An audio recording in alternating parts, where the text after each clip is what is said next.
We are told that cities were built incrementally, that populations gathered, planned, constructed slowly over generations, and that the civilizations we inherited were the result of that gradual accumulation of effort and knowledge.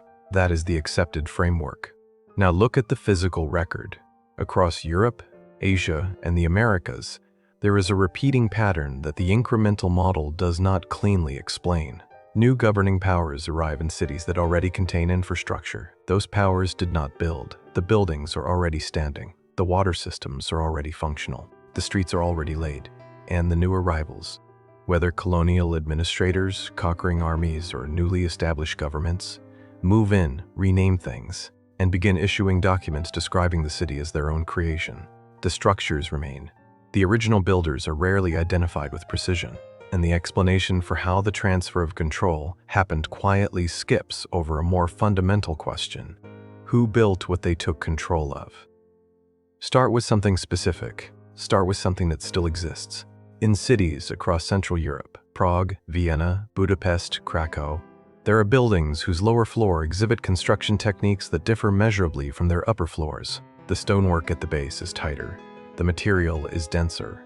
The mortar, in many cases, is chemically distinct from the mortar used in additions made just decades later. In some documented cases, the lower walls predate the official founding date of the institution now housed inside them by 1 to 2 centuries. The official explanation is renovation. Older structures were incorporated into newer ones. That explanation is possible. It is also incomplete. Renovation implies a previous structure. A previous structure implies a previous builder. That builder, in most of these cases, is either unnamed, assigned to a vague category: medieval craftsmen, earlier settlers, Roman-era foundations, or simply absent from the historical record entirely. The building exists. The builder does not. This pattern is not isolated to one region. In North Africa, in cities like Fez and Cairo, administrative and religious buildings constructed during well-documented periods in the 11th through 14th centuries sit on foundations whose stone-cutting precision exceeds what the construction methods of those periods are understood to have produced. The upper walls, built during the documented period, show clear differences in joint tolerance and surface finishing compared to the foundations they rest on. Archaeologists note this. The standard framing is that earlier Roman or Byzantine infrastructure was reused. But reuse does not explain precision. If a foundation was inherited, the question of who originally built it to that standard remains open. The answer given is generally Romans or earlier inhabitants.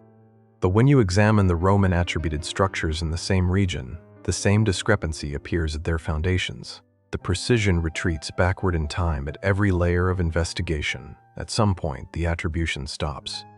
Not because the evidence stops, but because the documentation does. Consider what documentation would need to exist for us to confidently explain these structures.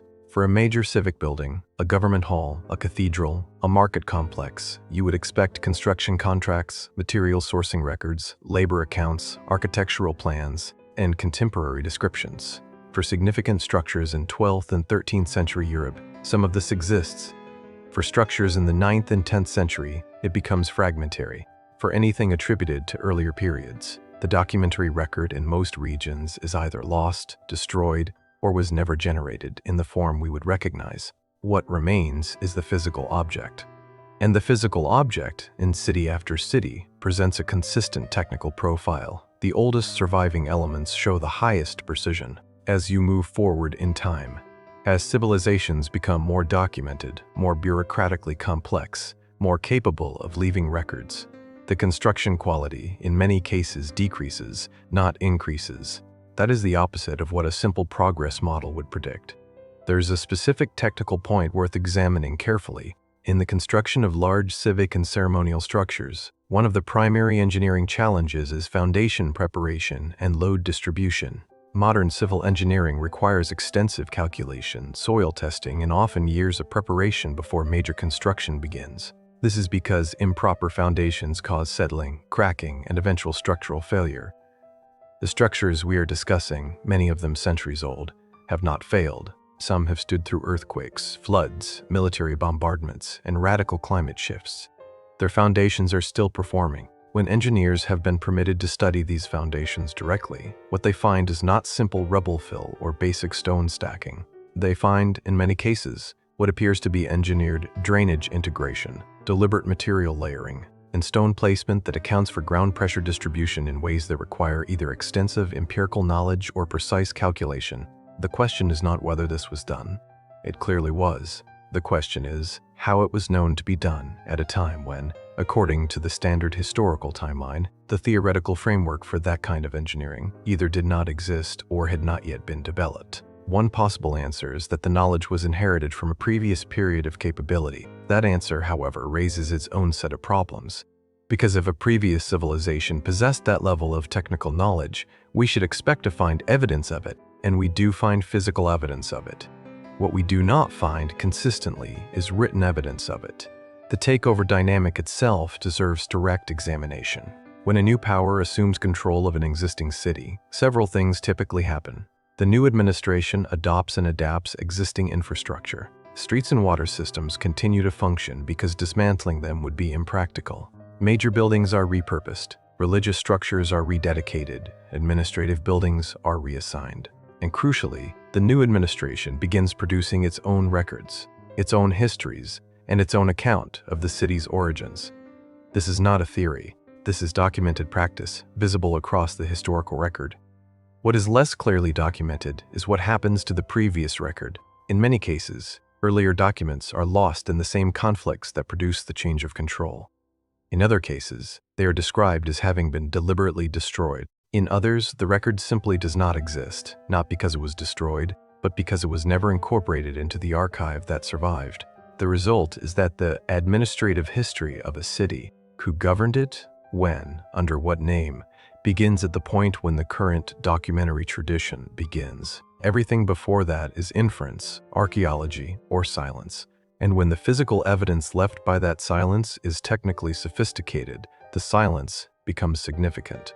Let us look at water. Urban water infrastructure is among the most technically demanding aspects of city construction. Moving water from a source to a distribution network requires accurate surveying, precise gradient calculation, durable materials, and an understanding of hydraulic pressure. Getting it wrong means the system does not function.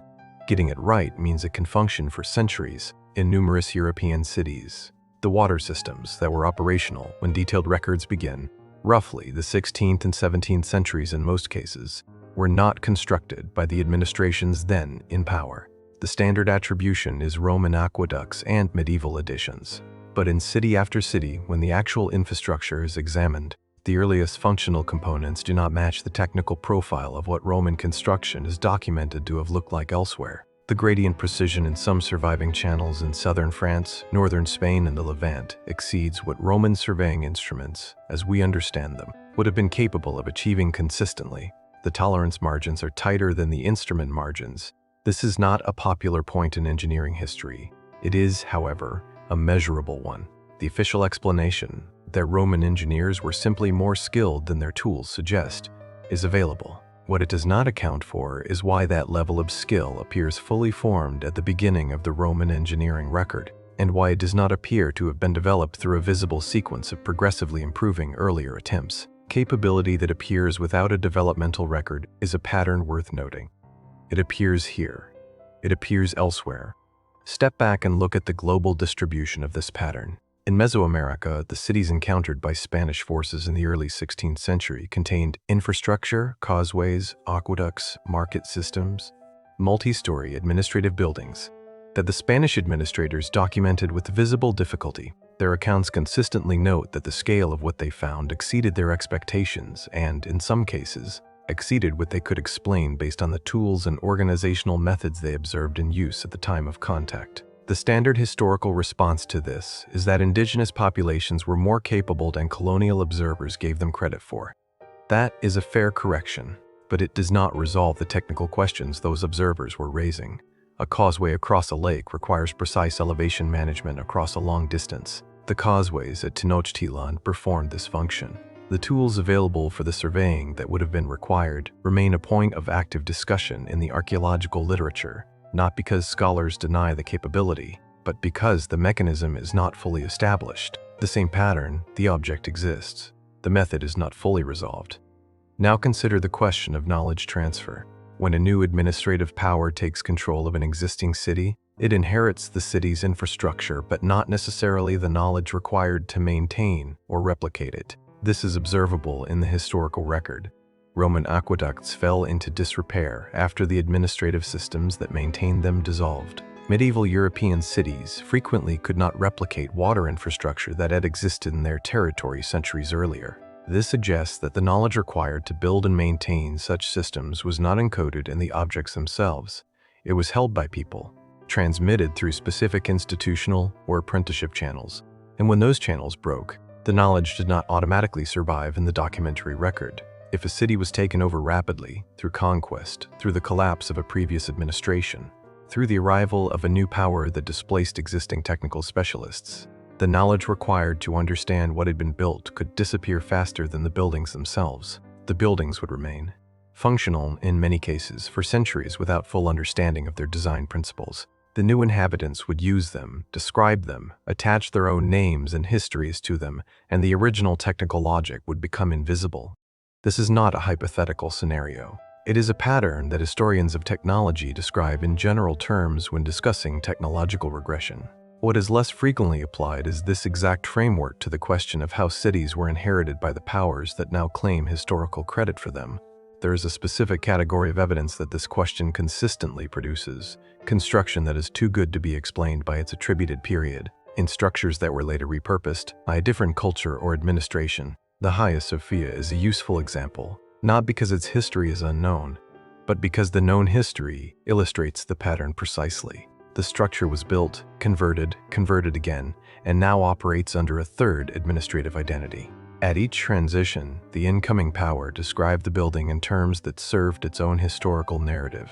What remained constant was the structure and the extraordinary engineering precision of its dome, which remains a subject of active study in structural engineering, because the load distribution techniques employed were not formally theorized in Western engineering literature until more than 1,000 years after the building was constructed. The official account attributes this to Byzantine genius. That attribution may be correct. What it does not address is how that level of structural knowledge was developed, where the earlier iterations of that knowledge appear in the record, and why comparable dome construction did not appear again in the region for centuries after the technique was demonstrably available. Knowledge that peaks and then disappears is a different kind of problem than knowledge that develops incrementally. The first suggests an inheritance. The second suggests an invention. The historical record more frequently shows the first pattern, while the standard narrative assumes the second. Look at the administrative behavior of powers that took control of existing cities. In the colonial period, which is the most thoroughly documented example of this dynamic, arriving administrations consistently performed a specific set of actions. They conducted surveys of existing infrastructure. They renamed streets, buildings, and districts. They produced maps that encoded the new naming system. They established new record-keeping institutions, and they described the city's history in documents that began at the point of their arrival, treating everything prior as background or prehistory. This is documentable behavior. It is not speculative. What the colonial record also shows, in cases where earlier documentation survived, in local languages, in indigenous record systems, and oral traditions that were later transcribed, is that the city's actual history frequently did not match the version the new administration was constructing. The earlier record described different builders, different techniques, different periods of construction that the new administration's timeline did not accommodate. In most cases, the earlier record was minority evidence. The administrative record, produced by the power and control of the institutions and archives, became the dominant account. The question this raises is not specific to the colonial period. It applies to every transition of power over a major urban center throughout recorded history. Who produces the record determines what the record contains, and what the record does not contain, including the technical history of the buildings that were already standing, is not the same as what did not occur. Return to the physical evidence. In St. Petersburg, a city whose official founding date is 1703, there are buildings in the city's historic center that contain stonework and foundation engineering inconsistent with the construction methods documented for that period. Several researchers, including Russian historians working with physical samples, have noted that certain lower sections of structures near the Neva River appear to predate the official city founding by a margin that is difficult to assign to simple preparatory work. The standard response is that the site had prior settlement and that Peterized builders incorporated or built over earlier structures. That response is logically available. It is also, again, incomplete, because if earlier structures existed on the site in sufficient quantity and quality to be incorporated into a major European capital's civic architecture, then the question of who built those earlier structures and when becomes relevant. It does not disappear simply because the later administration dated the city from its own arrival. This is the pattern in its most direct form. The city's official founding is the date of administrative takeover. The physical history of the site may be substantially older, and the gap between those two timelines is treated as insignificant, not because the evidence makes it insignificant, but because the institutional framework for discussing the city does not accommodate it. There is a final technical point that brings this investigation into the present tense. Modern construction technology. Laser surveying, computer-aided design, prefabricated structural components, mechanized labor, represents a genuine and measurable advance over pre-industrial building methods. This is not in dispute. The scale and speed at which modern construction operates has no historical parallel.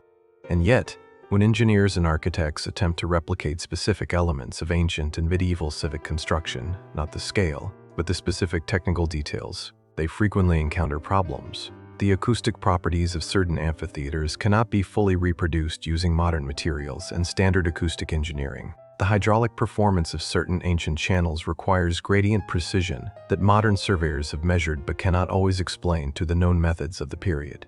The structural behavior of certain ancient vaults and domes under load does not fully conform to the mathematical models derived from modern structural theory.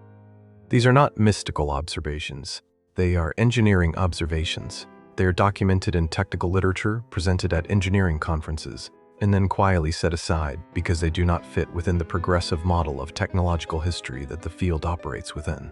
The objects exist, the methods are not fully recovered, and the institutions responsible for studying and preserving these structures are, by their nature, invested in explaining them within existing frameworks rather than treating the gaps as primary evidence of something not yet understood. Now examine what happens to the people who knew how these cities worked. When a conquering power takes control of an urban center, there is a category of resident whose fate is rarely centered in historical accounts: the technical specialist, the surveyor, the hydraulic engineer, the master builder, the materials specialist. These individuals held in their training and memory the operational knowledge of the city's infrastructure. They understood why the gradients were set at specific angles, how the foundations were prepared, what the mortar compositions were designed to resist. In most conquest scenarios, what the historical record focuses on is political transition. Who was deposed? Who was installed? What administrative changes were made? What it rarely tracks is what happened to the technical class.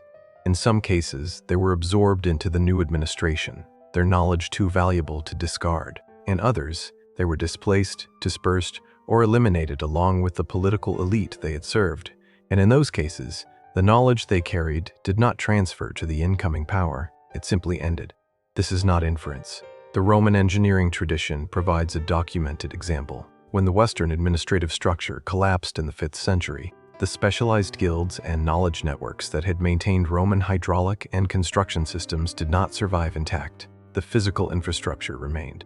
The ability to replicate or even fully maintain it did not. For several centuries following, European construction shows a measurable decline in the technical standards that Roman period structures had achieved. The knowledge was not in the buildings, it was in the people, and the people were gone. If this pattern operated earlier, if cities that predated the civilizations we document were taken over by populations that lacked the technical tradition of their predecessors, then the infrastructure those populations inherited would have continued to function for a time, would have been maintained in declining form, and would eventually have been described by historians working only from the records the new administration produced. The result would look exactly like what we observe: sophisticated infrastructure attributed to civilizations whose documented technical capacity does not fully account for it. Construction quality that decreases as documentation increases. Knowledge that seems to have arrived fully formed and then degraded over time. There is also the question of material sourcing, which the standard historical accounts handle inconsistently. For major civic construction projects, the movement of raw materials is one of the most logistically demanding aspects of the entire process. Stone quarried at a distance must be transported, shaped, and placed with precision. the organizational infrastructure required to coordinate that process. Supply chains, labor management, material staging, quality control across long distances is substantial. For well-documented construction projects, this organizational infrastructure is visible in the historical record. There are accounts of quarries, shipping routes, labor contracts, and administrative oversight.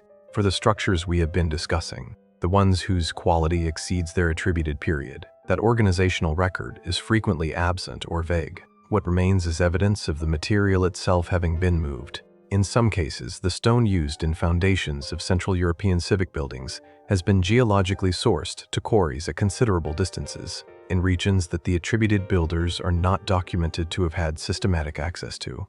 The stone arrived. The mechanism of its arrival is not recorded, and the question of who organized a supply chain capable of delivering precisely cut stone across those distances at a time when no administrative system of sufficient scale is acknowledged to have existed in that region is treated as a secondary problem, something to be resolved later, if at all. Look at the maps. When early modern cartographers began producing systematic maps of European and Asian cities in the 16th and 17th centuries, what they documented was not the gradual development of urban form. In many cases, they documented cities whose street grids, district organizations, and infrastructure networks were already mature and densely developed. The maps show finished cities, not cities in process. The assumption built into the standard interpretation of these maps is that the urban form visible in the 16th century was the product of gradual medieval development. That is possible, but in several cases, the urban geometry visible in these early maps reflects planning logic, radial street patterns, regular block divisions, systematic district separations. That medieval European urban development is not generally understood to have produced through organic growth. Organic urban growth produces irregular patterns. It produces streets that follow paths of least resistance, that bend around property lines, that accumulate inconsistencies over generations. What some of these early maps show is something closer to planned geometry that would require either a single, coordinated planning effort or a pre-existing framework that later development followed without fully understanding. The cities were already organized when they were first systematically mapped. The origin of that organization is not always explained by the history that precedes the maps. The city was already there when they arrived. The streets were already laid. The foundations were already deep. The water was already moving. They renamed it. They documented it.